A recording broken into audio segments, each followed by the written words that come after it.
পূর্ণিমা থেকে রাস পূর্ণিমা, মন দিয়ে শুনবেন, ভগবানের দুটো মাস খুব প্রিয় মাস। 12 মাসের মধ্যে ভগবানের কাছে দুটো মাস, প্রথমত বলি বৈশাখ মাস, আর সব থেকে প্রিয় মাস হচ্ছে এই কার্তিক মাস। এই মাসটা হচ্ছে দামোদর ব্রতের মাস। দাম উদর, দামযুক্ত উদর, দাম মানে দড়ি, উদর মানে হ্যাঁ, মা যশোমতী মা গোপালকে বেঁধেছিলেন মোড়া আর যমল অর্জুন দুটো বৃক্ষ। এই মাসের দীপদানের মাস। ঘিয়ের প্রদীপ ভগবান রাধা দামোদরকে দেখাবেন। ভক্তিমতী মায়েরা একদিন যদি কেউ দীপদান করে, একদিন কোটিকল্প কাল যে পাপ তার ক্ষয় হয়ে যায়। নিতাই গৌর হরি হরি বল। একদিন, এই 1 মাস আপনারা নিরামিষ, আর যে কটা দিন আছে জানি না, অনেকেই হয়তো করেছেন, আর যারা করেননি যে কটা দিন বাকি আছে করবেন। মা কালকে থেকে শুরু করবেন, দীপদান করবেন, নিরামিষ আহার করে রাধা মাধব রাধা দামোদরকে ঘিয়ের প্রদীপ দেখিয়ে আরতি করবেন। ঘিয়ের প্রদীপ দেখাবেন। এই মাসে ভগবান বহু লীলা করেছেন। এই মাসে যত যত লীলা, ভগবান সব থেকে বেশি লীলা। যমল অর্জুন ওই দুটো বৃক্ষকে উদ্ধার করেছিল। ওই যমল অর্জুন দুটো বৃক্ষ হয়েছিলেন, ওরা কুবীরের পুত্র নলকুবীর আর মণিগ্রীব। শুনুন এবার, নলকুবীর আর মণিগ্রীব ধনমদে মত্ত হয়ে স্বর্গের অপ্সরাদের নিয়ে জলগেলি করছিলেন। এই জায়গাটা একটু শুনে যান। ওই যে বৃক্ষ দুটো কেন হলো? যমল অর্জুন আপনার নাম শুনেছেন, আর বৃন্দাবনে যারা গেছেন দেখেছেন, কারা গেছেন হাত তুলুন। দেখেছেন তো মা, সেই মোড়াগুলো এখন আছে না।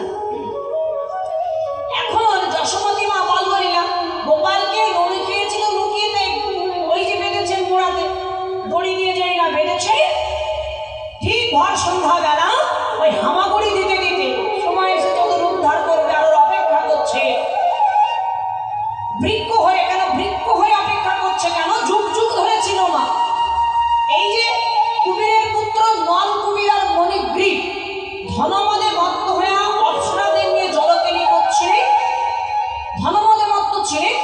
সেই সময়ে দেবর্ষি ওই পথ দিয়ে যখন যাচ্ছে, মুনিকে দেখে অপ্সরাগুলো সরে গেলেন, কিন্তু ওই যে এমন ধনমদে মত্ত ছিলেন, উলঙ্গ অবস্থায় এসে সম্মুখে দাঁড়িয়েছে, বারবার বলছে সরে যাও।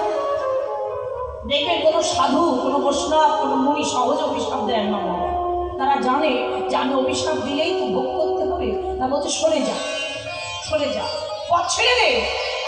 সামনে আবার দাঁড়াচ্ছে, আবারও বলছে সরে যা, আবারও দাঁড়িয়েছে। তখন বলছে মূর্খ, তোদের তো দেখে মনে হচ্ছে এক একটা বৃক্ষ। একটা পুরুষের অঙ্গে যদি কোনো কিছু মনে করবেন না, নিতাই গৌর হরি বল, এটা আমার কথা নয়, গ্রন্থের কথা, আপনারা বুঝে দেখুন। একটা পুরুষের অঙ্গে যদি কোনো বস্ত্র না থাকে, দাঁড়ালে কি মনে হবে? বৃক্ষ। দেখে মনে হচ্ছে বৃক্ষ, যা তোদের বৃক্ষ বলে জন্ম হবে, যা। এই যদি সবটা যেই না দিয়েছে, অমনি তখন চমককে সর্বনাশ। চরম জড়িয়ে ধরে কেঁদে বলছে, উদ্ধারের পথটা তবে তুমি বলে দাও। মুনির বাক্য লঙ্ঘন হয় না, বৃক্ষ বলে জন্ম নিতেই হবে। উদ্ধারের পথ বলে দিলেন। দাপরে যুগ অবতার ভগবান শ্রীকৃষ্ণ হয়ে আসবে, লীলা করবে বৃন্দাবনে। ভগবান ওই লীলার মধ্যে একটা লীলা, এই যে এই দামোদর মাস, এই মাসে যশোমতী মা বাঁধবে মোড়া দিয়ে, আর যেদিন ভগবান কৃপা করবে, যেদিন ইচ্ছা হবে তার তোমাদের উদ্ধার করবার, ওই যে বৃক্ষ দুটো যুগ যুগ ধরে অপেক্ষা করছেন বাবা। অভিশাপ মাথায় নিয়েছেন, রৌদ্রে পড়ছে, জলে ভিজছে, ঝড় বৃষ্টি তুফান সব কিছু সহ্য করতে হচ্ছে। একটা বৃক্ষের উপর দিয়ে অনেক কিছু চলে যায়, কিন্তু বাবা তারও তো প্রাণ আছে। কখনো কখনো ঝড়ে তার একটা ডাল, মানে ডাল ভাঙা মানে হাত ভেঙে যাওয়া। এইভাবে যুগ যুগ ধরে অপেক্ষা করছে, আর বলছে ভগবান কবে তোমার কৃপা হবে। ভগবান থাকতে পারলেন না। এই কার্তিক মাসে মা যেদিন মোড়া দিয়ে বাঁধলেন, ওই হামাগুড়ি দিতে দিতে বৃক্ষের মাঝখান দিয়ে যাচ্ছে, একটু ছোঁয়া লেগেছে মাত্র, কেন উদ্ধার করবে তাই। যেই ছোঁয়া লেগেছে, বৃক্ষ দুটো মরমর করে যখন পড়ে গেলেন, এই দেখুন বুঝে নিন, ঠিক সন্ধ্যাবেলায় ব্রজবাসীরা সেই সময়ে সন্ধ্যা প্রদীপ দিচ্ছিলেন,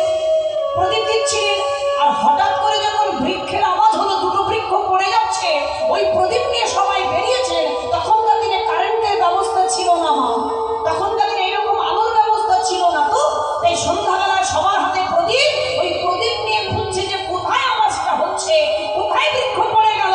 ওই যে প্রদীপ নিয়ে রাধা দামোদরকে দেখালো, সেই থেকে প্রথা হলো যে কার্তিক মাসে সবাই প্রদীপ দেখায় রাধা দামোদরকে। নিতাই গৌর হরি হরি হরি। বোঝা গেল? বুঝতে পেরেছেন হ্যাঁ কি না? বৃক্ষ দুটো যখন পড়ে গেল সবাই প্রদীপ নিয়ে এসেছেন। এটা কিন্তু যশোমতী মা দেখতে পাইনি। বৃক্ষে থেকে সেই যমল অর্জুন দুটো বৃক্ষ, ওই যে নলকুবীর আর মণিগ্রীব, তাদের আত্মাটা ভগবানের চরণে বিলীন হলো। আহা, ভগবানের চরণে যখন বিলীন হলো, ভগবানের চরণে ঠাঁই পেল, ভগবান কৃপা করল, তখন যশোমতী মা এসে গোপালকে ধরেছিল। কোথাও লাগেনি তো? আহা, এই কার্তিক মাসে আর একটা কথা শুনে রাখুন, কার্তিক মাসে একাদশীর পরের দিন দ্বাদশী। গোবৎস যদি কেউ, এটা ভাগবতের কথা, গোবৎস মানে গরু আপনার বাছুর যদি কেউ সেবা করে, গো সেবা না গোবিন্দ সেবা, আমাদের সনাতন ধর্মের গো মাতাকে সেবা করবেন, আস্ত ফল দেবেন, ভালো করে ধুয়ে চরণ ধৌত করবেন, ফুল দেবেন, প্রদীপ আর ধূপ দেখাবেন, মালা গলায় পরিয়ে দেবেন, আর আস্ত ফল সেবা দেবেন। এটাই হচ্ছে, আর বেশি কিছু নয়। কারোর বাড়িতে যদি গরু থাকে দেবেন, তাদের বাড়িতে গিয়ে দেবেন, সবার বাড়িতে তো থাকে না বাবা। যদি কারোর বাড়িতে আপনাদের গ্রামে থাকে, আপনার গোবৎস সেবা করবেন এই মাসে, আর ভগবানকে ঘিয়ের প্রদীপ দেখাবেন এই কার্তিক মাস। তাই আপনাদের পরম সৌভাগ্য, আজ এই গৃহে আপনার কীর্তন আস্বাদন করছেন। মাসটা কার্তিক মাস, ব্রতের মাস, যতটুকু হরিনাম করবেন 10 গুণ কাজ হবে। নিতাই গৌর হরি হরি হরি। তাই মাঝে মধ্যে বাহু তুলে হরি বল, অনুধ্বনি জয়ধ্বনি করবেন। তাই গেল সত্যযুগের মানুষ, গেল ত্রেতা যুগে, গেল দাপরে কলি যুগে, শুধু বললেন তোমরা হরিনাম করো। তাই দিনে 2 টাইম হরিনাম করবেন। প্রাতকাল মানে সকালবেলায় ঘুম থেকে উঠে যার দিন তাকে দিয়ে শুরু করবেন। চরণ ধরে বলে গেলাম মায়েরা, কীর্তন জগতে সর্বকনিষ্ঠা। একটা কথা বলি, মাথায় রাখবেন, এই কথাগুলো একটু মাথায় রাখবেন। ঘুম থেকে উঠে ভগবানের চরণে আপনারা প্রণাম করবেন। হ্যাঁ, ভগবানের চরণে প্রণাম করে, ভগবান তোমার দিন শুরু হলো, আপনারা প্রণাম করে দিন শুরু করবেন। হ্যাঁ, একদম সকালবেলা আর সন্ধ্যাবেলা। নিতাই গৌর হরি হরি বল, এই 2 টাইম শুধু ভগবানকে দেবেন, আর বাকি সময়টা আপনার সংসারকে দেবেন, তাতে কোনো দুঃখ নেই। কিন্তু সকাল আর সন্ধ্যাবেলা এ হচ্ছে 2 টাইম হচ্ছে ভজনের সময়। এবার সকাল বলতে দেহতত্ত্ব বলছে, দিনের সকাল যেমন প্রাতকাল সকালে সূর্য ওঠে, বলে সকাল অর্থাৎ তোমার দেহতত্ত্ব হচ্ছে বাল্যকাল। বাল্যকালে যদি কেউ হরি ভজন করতে পারে, সারাটা জন্ম তার হরি ভজনে কেটে যায়। নিতাই গৌর হরি হরি। ওমা, শিক্ষাটা দিতে হয় তো ছোটবেলা। বাচ্চাদের যেমন ছোট বয়সে ওমা চড়িয়ে চড়িয়ে বকে বকে কষ্ট করে লেখাপড়া শেখাতে হয়, বয়স হলে আর হয় না, তাই না? ঠিক তদ্রূপ হরিভজন শেখাতে গেলে ছোট বয়সে যদি কেউ হরিভজন শেখাতে পারো, তার শেষের দিনে সেই বাবা মার বৃদ্ধাশ্রমে কাঁদতে হবে না। একদম বাস্তব কথা বলে গেলাম, নোট করে রাখুন। হরি বল। আমার সত্যজিৎ ভাই এসেছেন, পরে আরেকবার দেখে নেবেন, আর একটু বুঝে নেবেন, না আপনার মাথায় রেখে দেবেন। বৃদ্ধাশ্রমে গিয়ে দেখবেন মায়েরা, ছেলের 4টে ডিগ্রি, মা বৃদ্ধাশ্রমে কাঁদছে, বাবা কাঁদছে। হ্যাঁ গো, তাই কত কষ্ট করে ছেলের ডিগ্রি দেওয়ালো, সেই বাবা মা বৃদ্ধাশ্রমে কাঁদছে কেন? কেন? বড় ধরনের চাকরি করে, দোষ তো বাবা মা, ছেলের কোনো দোষ নেই। কেন? আমি ছেলেকে কষ্ট করে লেখাপড়া শিখিয়েছি, 4টে-5টা ডিগ্রি, সে তো বড় ধরনের চাকরি করে, বিদেশে থাকে, সেখানে তো আমাকে নিয়ে যেতে পারবে না। তাই যত টাকা লাগে বৃদ্ধাশ্রমে দিয়ে বাবা মার সেবা হচ্ছে, হবে? হয় না। বাড়িতে বড় মন্দির করলাম, কোটি কোটি টাকা খরচা করে আমি সেবায় রেখে দিয়েছি, মাস গেলে 20,000 করে টাকা দেব।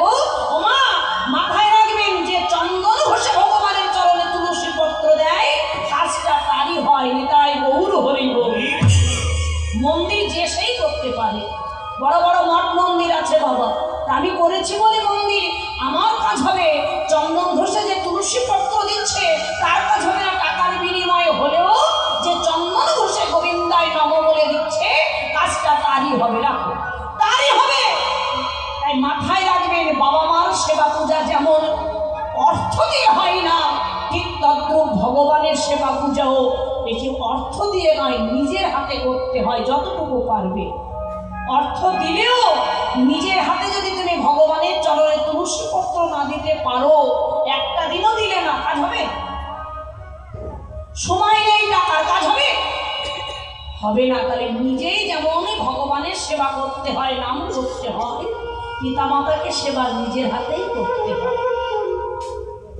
বৃদ্ধাশ্রমে বাবা মারা গেছে, ছেলের কাছে ফোন গেল, তোমার বাবা তো নেই।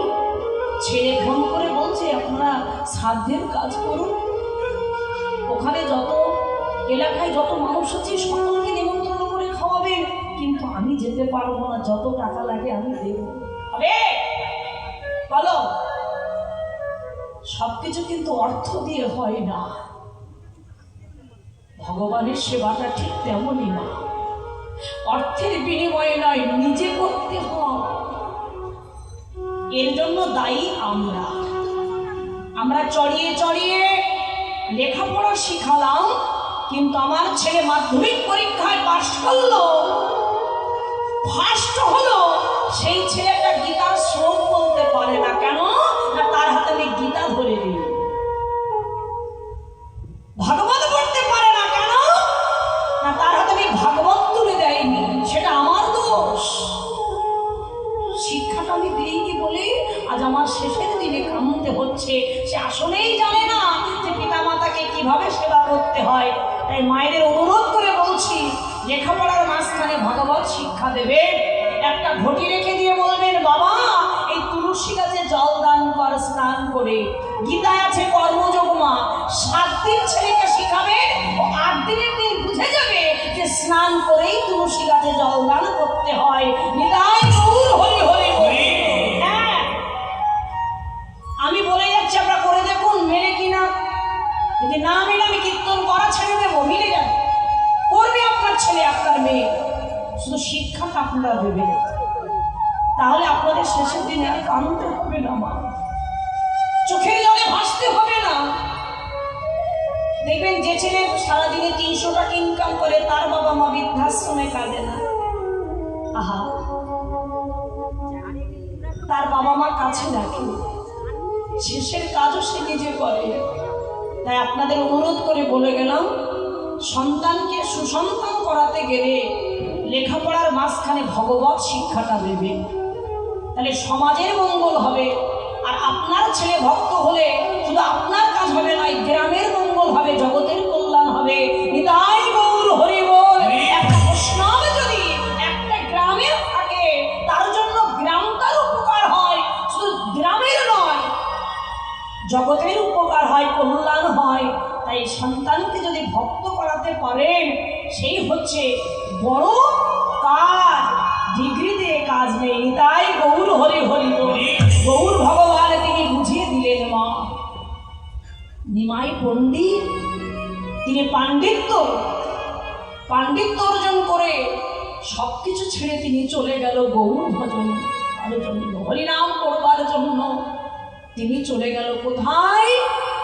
কেঁদেছিল মা, মা সচি মাতা কাঁদছে। নিমা এসে বলছে, মা তুমি কাঁদছো কেন? আমি বুঝতে পেরেছি মা, এই জায়গাটা শোনো মা, আমি বুঝতে পেরেছি তুমি কাঁদছো কেন, সেটা আমি ভালো জানি। তুই জানিস?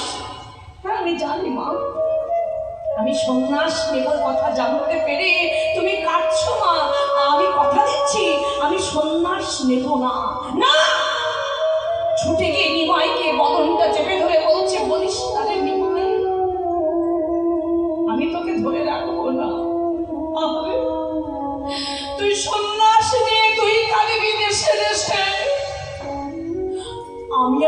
সোনার বৌমা কাঁদবো ঘরে বসে, আমাদের কান্নায় বয়ে যাবে প্রেমের বন্যা।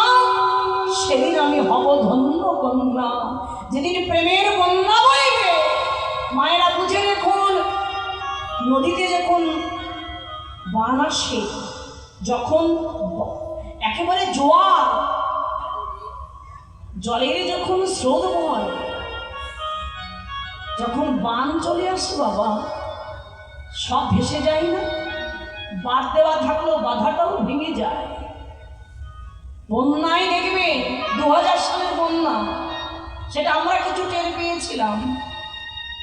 2000 সালের যে বন্যাটা আপনার ভেবে দেখুন, শুনেছেন, দেখেছেন, এদিকে হয়েছিল? হ্যাঁ কি না? এদিকে আসেনি। আমাদের উত্তর 24 পরগনা বনগা, আমি সেই বনগা থেকে এসেছি। যেখানে যেখানে জলের ঢেউ যাচ্ছে, ঘর বাড়ি সব ভেসে যায়, দেখেন বাধা মানে না। এই প্রেমের বন্যা কি এমন মা, যেমন যদি কেউ দুঃখ পায় চোখ দুটো বন্ধ করে রেখে দেবেন, তথাপিও কিন্তু দেখবেন চোখ দিয়ে জল হুড় করে পড়ে যাচ্ছে। যদি কারোর প্রেম ভক্তির উদয় হয়, তখন সে সবার মাঝে কাঁদে না। ভগবান ভক্তিটা এমন, লোক দেখিয়ে কেঁদে কোনো কাজ হয় না। ও যত লুকাবে, ওই যে বাধা মানে না, যত তুমি বাদ দেবে তত সব ভেঙে যেমন একাকার হয়ে যায়। বলছে প্রেমের বন্যা যেদিন বইবে, বলে নিমাই আমি তোর মা, বলে আমি চাইছি কি জানিস, আমি তোকে ধরে রাখবো না। যেদিন প্রেমের বন্যা বইবে, বলে নিমাই রে, বলি সেদিন জগৎ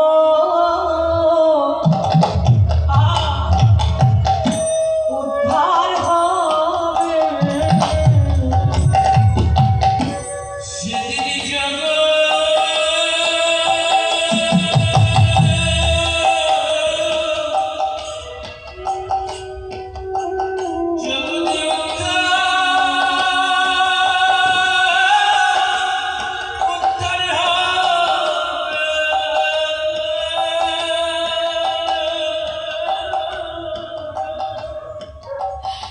যেদিন প্রেমের বন্যা,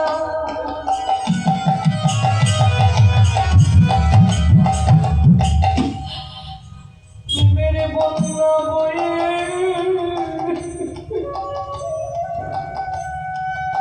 বয়ে যাবে,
যেদিনই নামে আর প্রেমের বন্যা বয়ে যাবে, সেদিনই জগৎ উদ্ধার পাবে।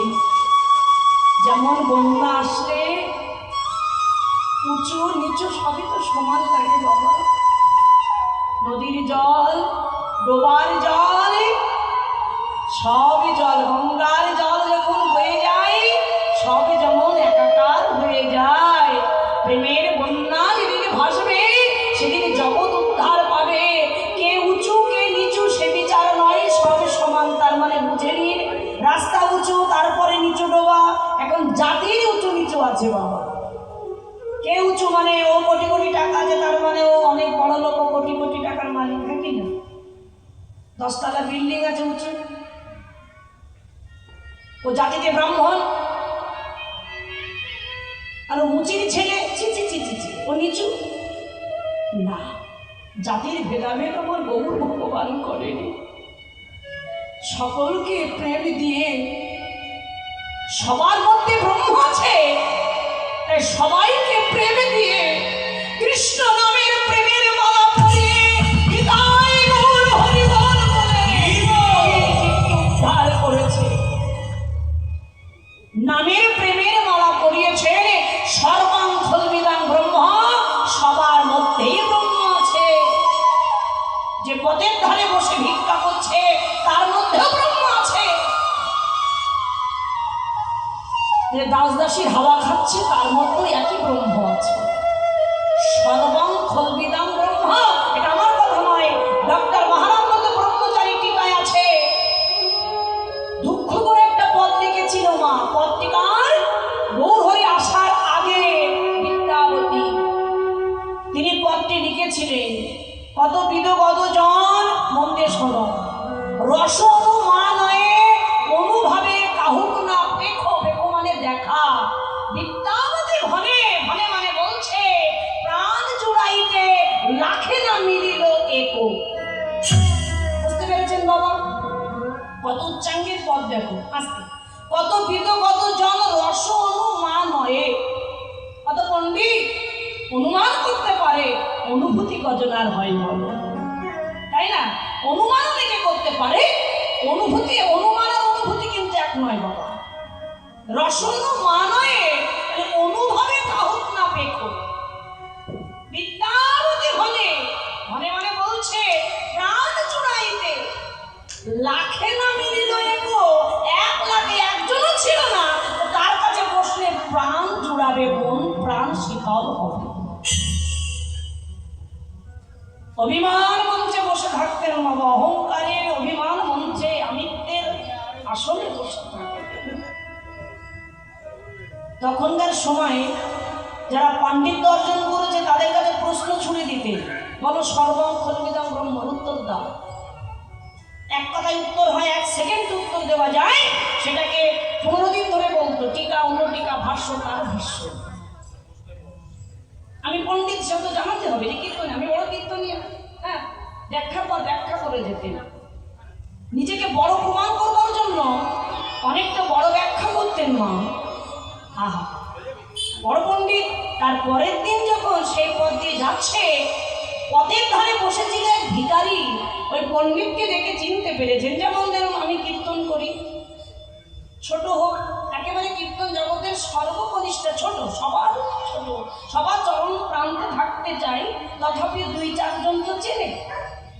এখন আমাকে দেখে যদি কেউ জড়িয়ে ধরে বলে বন্দনা মা তুমি কেমন আছো, এখন আমি যদি তাকে ধাক্কা মেরে সরিয়ে দিয়ে বেশ বলুন, আপনারা যদি কেউ দেখেন দেখতে কেমন লাগবে বাবা?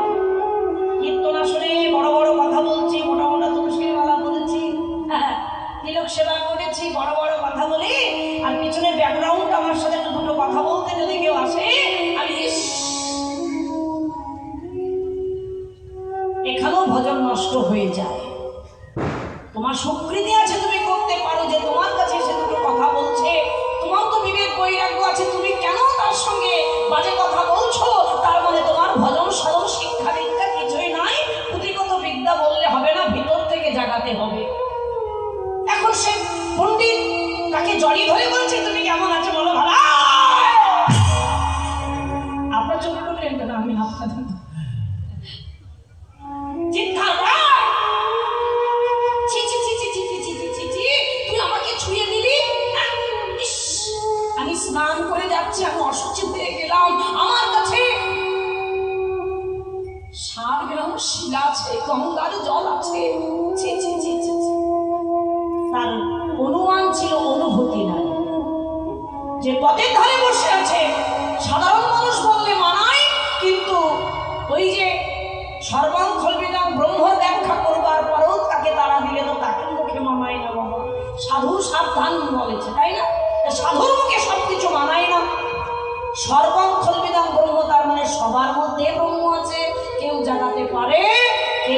তাকে পারে না। আপনার মধ্যে আছে, আপনার মধ্যে আছে, প্রত্যেকের মধ্যে ব্রহ্মবস্তু আছে, তাই কাউকে দেখে ঘৃণার চোখ দিয়ে তাকাবেন না। নিতাই গৌর হরি বল।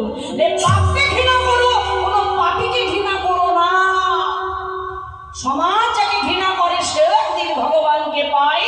যেমন নটিলক্ষ হীরা, যেমন চাপাল গোপাল, যেমন জগা